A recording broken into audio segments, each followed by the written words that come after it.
That's great. And so you talked about market opportunities right now. Within the secondary world, where are you seeing the opportunities? The market's it's a competitive market. It's well capitalized. And there are a number of other competitors that look to approach the market. Mm-hmm. On the other hand, there's also a lot of deal flow. Pension plans tend to be are underfunded and over-allocated, and their performance hasn't been good in the last little while. Yeah. They've needed to seek additional liquidity.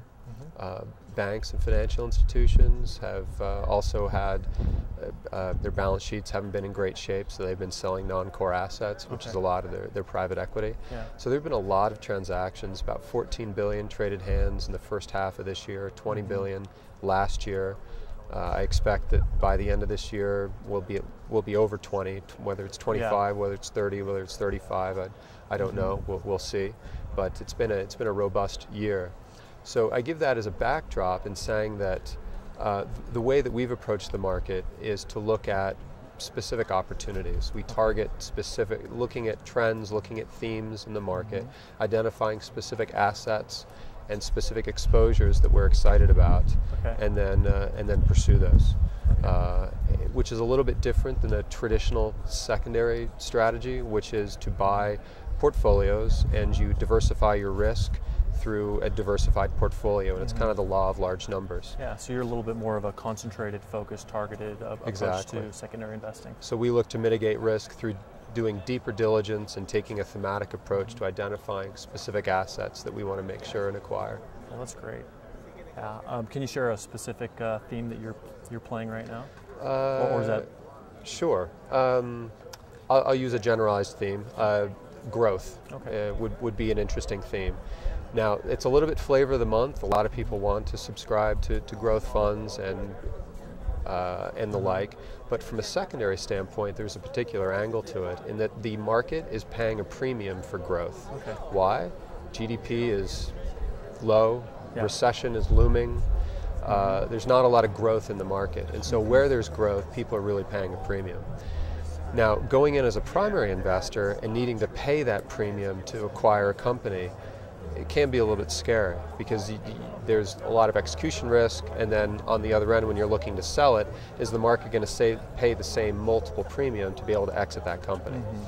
As a secondary buyer, I can look at how the company's valued and can I pay a reasonable price for a company that looks attractive, it's in a sector that ought to be more resilient given the economic conditions, and that has prospects for very interesting growth, and acquire it at reasonable values.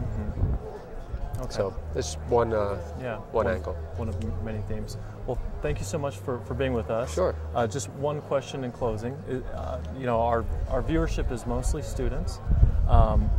What would be one word of career advice that you would give to our audience that they could take into their various careers? Probably the best career advice I could give would be specific, find something you like and pursue it. Don't look for something that's going to earn you a lot of money or something that someone else thinks is going to be great for you, but do something that you enjoy and do it really well, and stay focused on it. I think just the stick-to-itiveness of the process that I went through to get into private equity. I had everyone telling me, you'll never get a job in private equity. There's 2,000 professionals total approximately at the time period, and why in the world would they pick you? What do you have to offer to the private equity market, and how are you going to get a slot? Now, I could have listened to that and gone to find something else to do, but I was very interested in the market. I had specific reasons why. I had done a lot of networking to get to know people in the market, and I stuck with it. That's great. And didn't let it go. And I think that focus and sticking with it, I didn't waste time pursuing a bunch of other things that you didn't want to do. That I didn't want to do, and that were probably not going to be in my best interest. And so I was able to spend my time and my energies focused on something that I enjoyed, or I thought I'd enjoy at the time, and and that focus and attention paid off. So I guess those would be the two pieces of advice: is stay focused and follow your dreams. Yeah, I think that's great advice. That wraps it up for this edition of Morning Market Call. Many thanks to Jason Gull for coming and spending time with us, and to the Investment Professionals Conference. Until next time, you can follow us on morningmarketcall.org or Facebook and Twitter.